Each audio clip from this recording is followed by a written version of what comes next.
Yes, teddy bears, polar bears, welcome back to Big Shots TV. You might be wondering why I'm dressed up in all of this crazy clobber. Well, last week I pulled out one of my old shooters and we wound back the clock when I showed you that last week. So here at Big Shots TV, I thought that we would dedicate a whole episode to winding back the clock, retro style, checking out some super old school footage of the local boys up there in the snowy mountains. They'll be breaking some speed skiing and snowboarding records. But right now, let's check out some of Mick Simpson's first ever material from Shotgun Productions called Burnt Toast. We interrupt this program with a special bulletin.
Yes, teddy bears.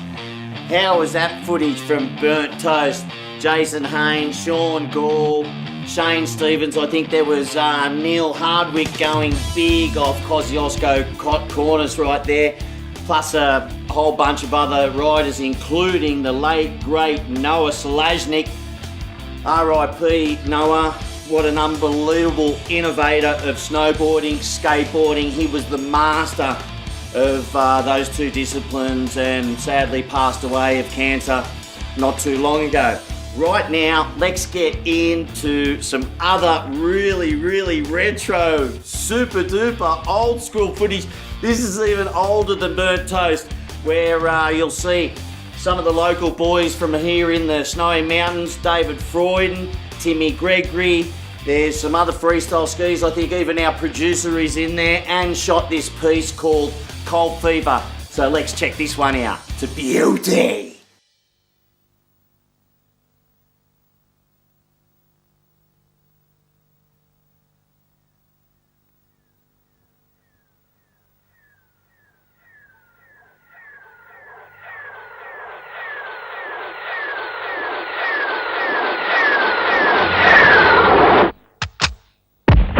When a living gets just too hard to bear,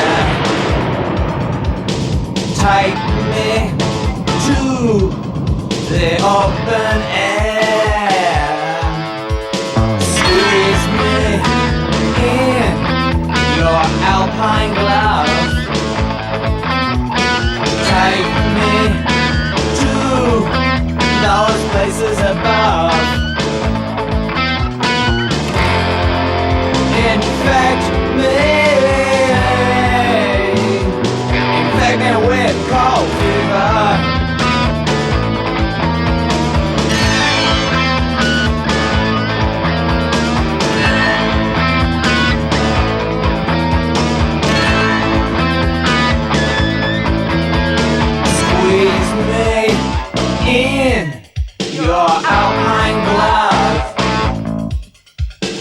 take me to those places above.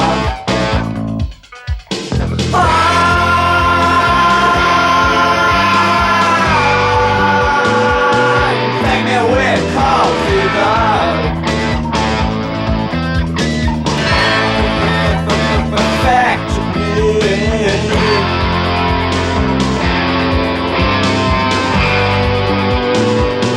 Take me where it calls you love. Back to me. Back to me. Back to me. Take me where it calls you love.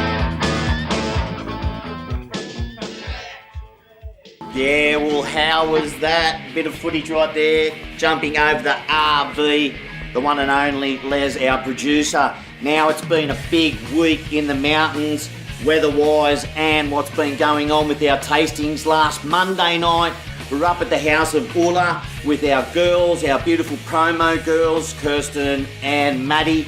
It was absolutely going off the Richter scale. Heaps of locals around. Everybody was loving the beverage and it was absolutely awesome. Now the weather has been another story down here. We've had a lot of gusty days. The weather has been pretty much, well, just like the snow, very variable. Been scoured in some places and pockets of power in other, but like we have had midweek dump, that's right, the dump that has topped everything up there, and it's rolling. It's pretty fat, locked and loaded now. Anything on top of this is just going to be insane in the membrane, so we're looking forward to that. Now let's go back and have a little bit more of a look at these boys way back in the day for Cold Fever. Jeff Sawyer, Damien Sanders from overseas. He's one of the innovators of snowboarding overseas, and Jeff Sawyer was pretty much, well, one of the fellas that really kicked it off here down under in Australia. And there's some other freestyle skiers in there, Paul Stevens, I think, so check it out. Fantastic.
Yes, teddy bears, how good was that? Well, you might notice this little puppy lover I've got on. It is the racing ski suit out of the movie Dumb and Dumber. When I was in Universal Studios over there, I was happy enough to trip over it and see it, put it in my pocket and bring it back. So I thought I'd put it on for you guys just to check out.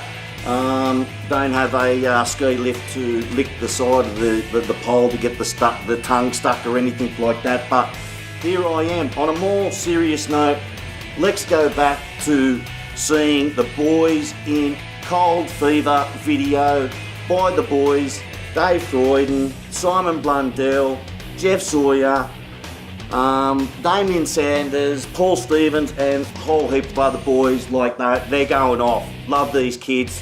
Used to ride with them back in the day too. Hectic. Check it out.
Yes, well, how about that? Cold Fever never gets sicker checking that footage out by far.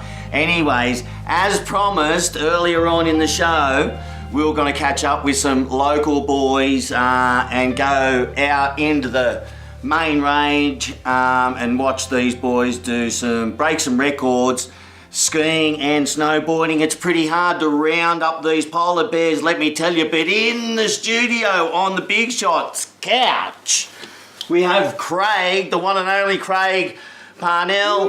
Permy, how are you, brother? Yeah, good, Timmy. Good. Hey, welcome to the Big Shot couch, bruh. I'm enjoying the couch. Yeah, there you go. There you go. Cozy, Nice, mate. Love the get up. I'm loving the old get up. That's Love for sure, the get up. brother. Love the get up. Brings back a few memories. So, mate.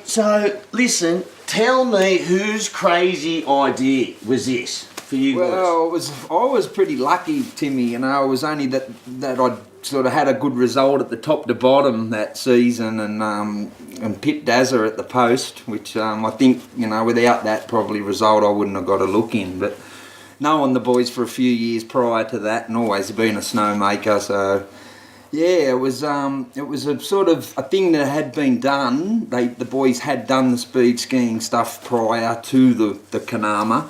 They did it on Olympic, I believe, which was just before my time, and the record, so who put the whole thing together was, Les, as you know, an ex-Australian Olympian speed skier. When they had the demo skiing in the Olympics that year, he was in it, and so yeah, it's always been something, I suppose, for me to always been pretty proud to look back at it, mate, and know that, to be able to go that fast in Australia was a pretty amazing thing. And yeah. So whose crazy idea was it? Les's? Well, amongst the boys or whatever? Yeah, pretty well. I know that. I know Les always had the dream. He knew that line. He knew we could go fast there. Yeah, and Tomasi. So listen, let's get into before we get like off track here. Yeah. Who was the crew? There was the late and great Carl. There was Carl Vistrom. He was our guide and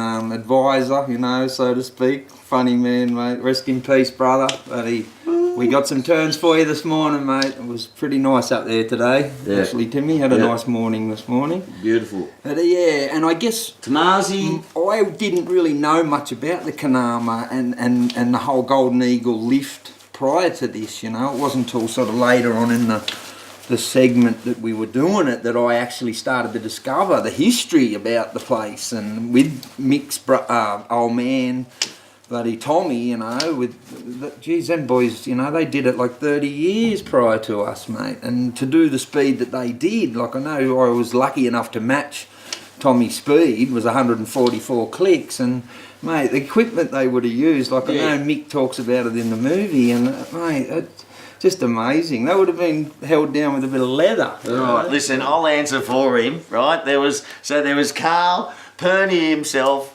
there was Jimmy Clifford, there was Les himself, there was also Mick Tomasi. It was pretty special for Mick Tomasi out there for the simple reason being that his old man, way back in the day, went out there and set the Australian speed skiing record way back in the day. So Mick actually wanted to go back out there. That was a big part of this little journey for the boys.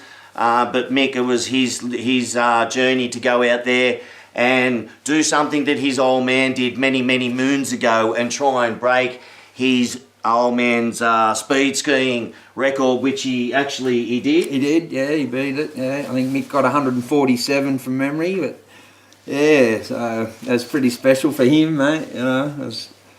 It just seems like yesterday too, brother. I'd love to see a new bunch of crew come through and give it a shake, because I think with the right preparation and even, it's possible we could probably, and we even had the aspirations at the time, there's a 200k mark there, and so the boys want to crack the 200. Yeah, it would be nice, and it's just, it seems to be like it's just all happening again, and I'd love to get Dazza and Jimmy and Mick together, and do a group interview would be awesome with us all, mate. Perny, tell me, what's it, going out there and throwing your carcass down a pretty steep hill and trying to, get the quickest, get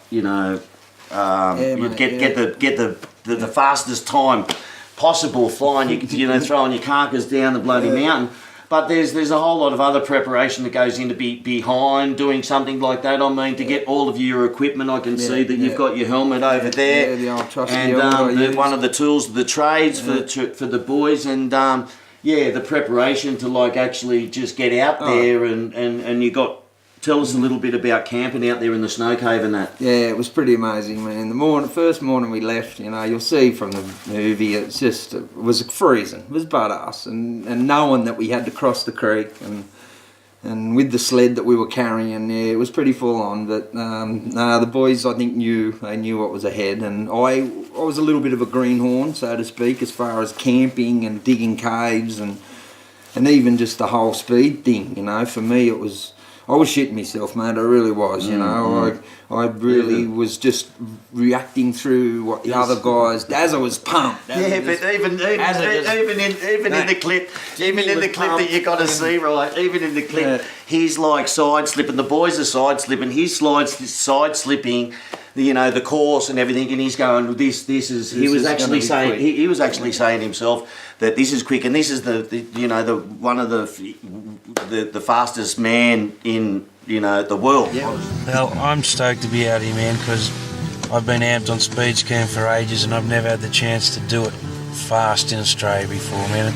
The biggest problem, Australian people don't usually know what my speed snowboarding is. They don't see it here, so we're going to get to do this recreation of the historical event. This hill's going to be excellent, man. I don't know if we're going to be able to go quite 196 like I got to go in Lazark last time. That was pretty good, but here it looks like we might even get 160s out of it, man, and to do that in Australia is going to be even better. 100 miles an hour. Yeah, that'd be unreal, eh? Yep. Do the real golden eagle. Straight from the top. But so what did all of the boys get? What did Darren get? Darren was 151. Yeah, on hard boots. On his speed setup that he had. Yeah, so you? Yeah, I did 144. Yep. Yeah, I was on like a production board at 188. The old wild duck from Nick. Shout out Nick. There you go. Never forget your brother. Jimmy. And Jimmy Clifford was on his freestyle setup. I think from memory he might have been. I don't want to quote the size of the board, but 6'4" or something. Yeah. You know, that was pretty classic, man. Jimmy's run, I tell you, it was like someone was clapping their hand at your ear. His tail was flapping that hard. It was amazing. And because Mick, you know, he had that personal thing in him, man. You could tell Mick, you know, he wanted it bad. I was just about to get around to Mick. So it was an emotional little trip for him. And of course Woodsy, you know, we can't forget Paul Woods, mate. He's the fastest man in Australia on skis, so I think he just got pipped Woodsy. on the 100 mile an hour. I think he did 159 clicks, the poor bastard, but anyway, won't hold that against him. Yeah, What a great skier he was, and it still is. 21 years ago, this clip was filmed out the back, just up the road there, out the back. The boys, Carl, Woodsy, Jimmy, Perny, Tamazi. With the help of a few other lads. There was Pablo at the time, which was a good mate of Les. Yeah, Pablo too. Yeah. He helped out a lot. Yeah, so anyways, feast your eyes on these guys. Mental, but in control. Check it out.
Yes, well, teddy bears and polar bears, how was that footage of my fine feathered ball swinging mates? And on the couch with me right now, I've got another one of them, Jimmy Jums Clifford. Jimmy, welcome to the Big Shot. Couch, mate, brother, how are you? son. It's good to be here. What's happening? Just recently, I mean, not just recently, but just recently we were looking at some footage of you guys on that expedition out the back, you know, trying to beat records and go absolutely crazy. Oh, You we were had the a lot only of fun, yeah. You were the only one out there to do it in softies. Yeah, well, that just happened by chance, you know. I used to do it on the hards, but I thought for something different, you know, maybe I could get some sponsors in through doing it in soft boots, and that's the road I went down there for a while, yeah. Beautiful, beautiful. And Jimmy, you did a fine job of just throwing your carcass down that hill. How many kilometres an hour were you? I did, I think on that particular speed run, I think my top speed was 136, if from memory, yeah. 136. That's going fast. Going real peeps. fast on a snowboard, I tell you. Yeah, that's going fast. And like, you know, it was burly. Even the man himself, Dazza, he said that the course, he said it was fast and everything like that. Well, I'm sure if we set up a course again today, we'd go a lot faster again because, you know, we threw that together in a few days. If we really went out there and did it a bit more seriously, yeah, there's no doubt we'd do a lot more Ks. And I heard you had one hiccup along the way going out into the main range. Can you tell me about that? Something about a fat sack, damp sack, heavy sack, something kind of in that respect, or? Well, the first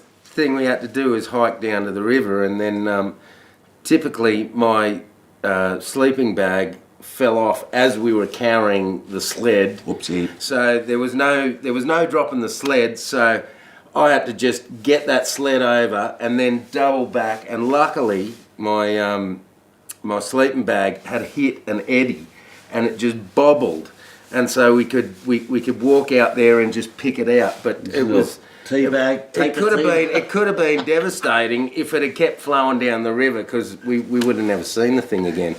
But that was my first priority, Tim. Where was all, mate? Get my feet Where was dry the shirt, and warm. Yes. And then dry that sleeping bag get out. the tootsies, dry the fart sack out. Well, that's one of yeah. the most funny experiences that you'll ever feel is when you get out of the water, your feet start to burn. They're not cold. It's a burning sensation, yes. and it takes quite a while to get rid of that. Yeah. But you know, another whatever it was, K&a-half hike, you start to warm up pretty quick. Yeah. Yeah. And how is the snow cave out there? Like, I mean, you know, I've been out back, and you know, not as far as Cozzy, but we had a few nights out there camping and everything like that. Tell me what it's like to actually, like, be in the elements like that, and you know, you have to obviously build a snow cave and everything like that. Well, that was priority. Once we got out there, the first things we did was build our cave, obviously, because I think we would have gotten out there around midday to 12:31ish, and so it's not long before the old sun drops, so you've got to get that cave ready, because if you don't have a cave, you're dying out there, mate. You're dying. Your carcass is dead. But the snow cave was a real great experience, because you know, the first nights that you're in there, you're like this, you know, you're cuddling up, but by the end of the week, that's not like we had our own. Jimmy. We seriously had our own room. Yeah. So the cave is an ongoing thing, you know. You get the shits with someone and go, right, that's it, I'm digging my own room. There you go. Yeah. Extend the mansion. A little bit of privacy. Yeah. So what did you take away from that trip? Oh, lots of stuff, mate. Like, just as I said, staying out there for days on end, and getting up at Sparrow's Fart, shaping the speed track. Because I mean, the first puppy a lot. The first couple of days was really just getting the track side slipped, and getting it ready for you know, the speed runs. So yeah, there's a lot of work involved, and I was just thinking to myself earlier today how fit I was back then. Not quite as fit these days, but I'm still doing it, still getting on the hill. That's the main thing, isn't it? Yeah. Still pointing it down the hill. Oh, for sure. Well, you know, Jimmy, mate, you know, we go riding all the time, mate. You're an absolute ripper, and you are a big shot, just like everybody that comes on this show. We all love to have fun in the mountains and everything like that, brother. Oh, for Thank you sure. very much for coming on. My pleasure, my pleasure. Dear Anytime. brother of mine. Boom, bam, shakalaka. Anyways, let's get back to business. We're just at the end of the program right here, right now. We have to lay a couple of statements out there. First and foremost, tonight, yes, teddy bears, polar bears, whatever kind of bears you are, tonight we are at the Brumby opening Big Shot Drinks. Up at the Brumby, we're doing tastings. We'll have our promo girls there, heaps of free stuff to give away. Coming up after that, towards the end of next weekend, I think it's the opening of Uni Week. That's right. The opening up of all the uni students coming down here. We'll be doing some big tastings and promos up around Thredbo. Please, first and foremost, drink responsibly. I cannot, emphasise that enough. Drink responsibly out there, ladies and gentlemen, teddy bears and polar bears. Follow us on Facebook, Snowy Mountains TV, television on Facebook. Also follow us on Insta and Facebook, Big Shot Drinks. Boom, bam, shakalaka. We'll see you in the next show.